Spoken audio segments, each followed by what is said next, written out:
এইটো বামগাঁও পাকবিল বুলি কয়। বামগাঁও পাকবিল বুলি হয়।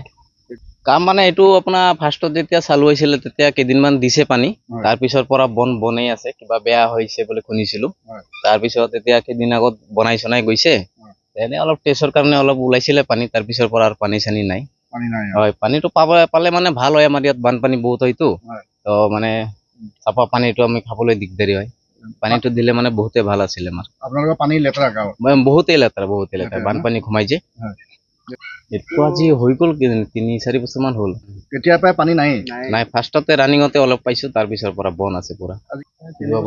1.5 বছৰ মান হ'ল। ধোৱা চোৱা আৰু খোৱা বোৱা চব ভাল, পানীটো খালে অলপ ভাল না।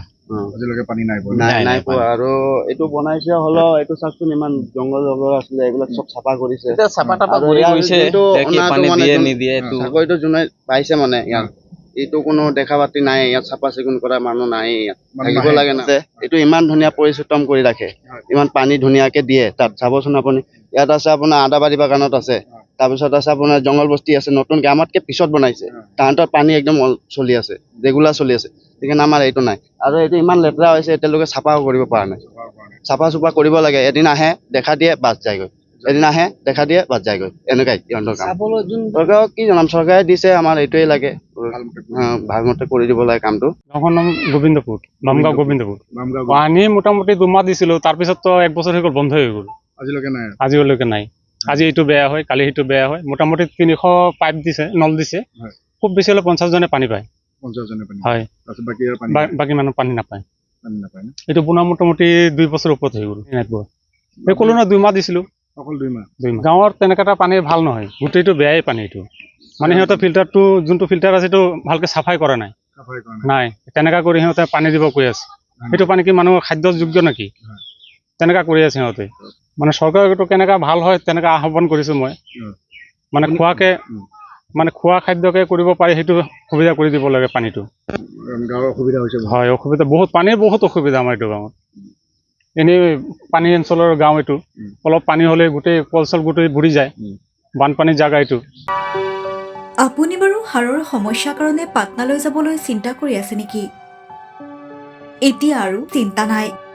আপোনাৰ যিকোনো হাড়ৰ সমস্যা হ'লে এতিয়াৰ পৰা আৰু পাটনালৈ যাব নালাগে, কিয়নো এতিয়াৰ পৰা গুৱাহাটীতে পাব সেই সকলো সা-সুবিধা। গুৱাহাটীৰ আমিনগাঁৱত অৱস্থিত Patna orthopaedic and multi speciality হস্পিটেলত কম খৰচতে পাব সেই সকলো উন্নত মানদণ্ডৰ চিকিৎসা সেৱা, য'ত অভিজ্ঞ চিকিৎসকৰ দ্বাৰা সম্পন্ন কৰা হয় বিভিন্ন ধৰণৰ হাড়ৰ অস্ত্ৰোপচাৰ। বৰ্তমানলৈকে 3000তকৈও অধিক ৰোগী সুস্থ হৈছে। हमारे हॉस्पिटल में ऑर्थोपेडिक्स से रिलेटेड हर तरह का इलाज, जैसे कि joint replacement, trauma surgeries, spine surgeries, Ilizarov surgeries और की होल सर्जरी, जिसको आर्थ्रोस्कोपी कहते हैं, उसका इलाज संभव है। উন্নত মানদণ্ডৰ সা-সুবিধা থকা হস্পিটেলখনত আছে 3টাকৈ VIP ৰুম, 11টা কেবিন, জেনেৰেল ৱাৰ্ডত আছে 12খনকৈ বিচনা তথা 7খনকৈ বিচনাযুক্ত ICU। তাৰোপৰি এই হস্পিটেলখনৰ ভিতৰতে আছে ফাৰ্মাচীৰো সা-সুবিধা।